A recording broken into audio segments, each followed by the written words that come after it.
Moving on to our next story, Paul Biya's loyalist celebrates 40 years of corruption and hopes are dashed even in Amazonia for some.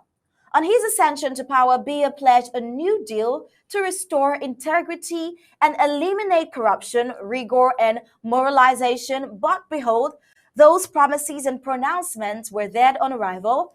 Biya ushered in embezzlement of public funds as this syndrome exploded from the mid 1980s just as he stepped into office. He made the nation's only political party, Cameroon National Union (CNU), in his image, renaming it the Cameroon People's Democratic Movement (CPDM). Boasting that he brought democracy, he packed his administration with people from his ethnic group and drove a solvent economy into insolvency. His policies targeted and undermined groups like Bamilekes, Amazonians, and Northerners. He changed the name of the country from the United Republic of Cameroon to La République du Cameroon, a clear indication that Amazonia concerns did not matter. By reverting to a name before unification was an act of secession, as he single-handedly made the union irrelevant on taking power on November 6, 1982. Biya's first outing was in Bamenda in April 1983, where he lied loud and clear that he was personally going to supervise the ring road. Today, 40 years after, we are asking, where is the ring road? Bamenda, Kumbo, Nkambe, Wum, Bamenda has remained a nightmare 40 years after, and when one adds 40 to Ahijo's 21, arithmetically, Amazonians have been fooled for 61 years. CPDM stalwarts have sneaked into Amazonians town like Bamenda, Boya, Bangam, and Kembe, and others to endorse Biya's 40 years of what you can say is incompetence, corruption, laissez-faire, embezzlement, and arrogance, led by the CPDM Secretary General Jean Couté. Speakers at the event highlighted what they thought were Mr. Biya's achievements. Indeed, his appalling failure over the last 4 years, or 4 decades rather. Meanwhile, there is a video of the cake used for the celebration in Bamenda. Let's have that video. We see the foundation, we know the foundation of the country, that is through the natural president of the CPDM, who is the president of the country. It's through the CPDM, which we see here at the base, that gives him the support for him to go ahead to be doing what he's doing. And of course, for the national country, for Cameroon, we see the flags, the green, the red, the yellow, and of course, we don't forget even the star, which we have for unity, because it's a very important day that we all remember the unity where we are all behind him on this 40th anniversary.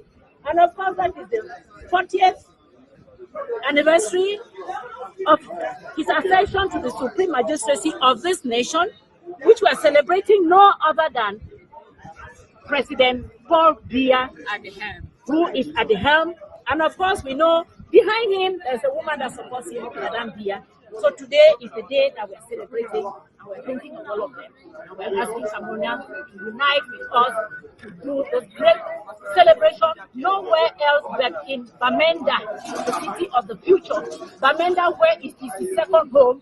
Bamenda, where his CPDM party was created, there is a place to be in the North West region. And we are grateful that the Secretary General of the CPDM, the Vice Prime Minister, is the one who brings him today as we celebrate his 40th anniversary in the nation. And Bamenda stands out uniquely by the presence of the Secretary General.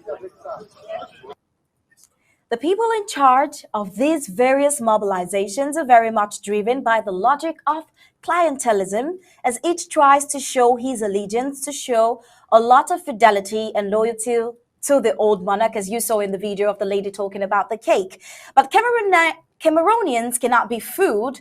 The results are there for all to see, and the country has been caught up in a downward spiral, with corruption becoming the regime's hallmark. Since coming into power in 1982, Mr. Biya has legalized corruption, and his country has won the world's corruption trophy twice. He and his followers hold that nothing can be achieved without corruption. They use money to buy loyalty, corrupt those who criticize the government, and imprison those who refuse their bribes. Biya's ministers, in fact, an entire cabinet, including the prime minister, are all in Kondegi prison locked up for corruption charges. Needless counting directors and other high-profile thieves languishing in jails because of Biya's lackluster administration, no checks and balances, no accountability, no transparency. One director alone, Emmanuel Lebois, has operated 2,601 fixed salary accounts for 20 years, draining the state treasury for 40 years.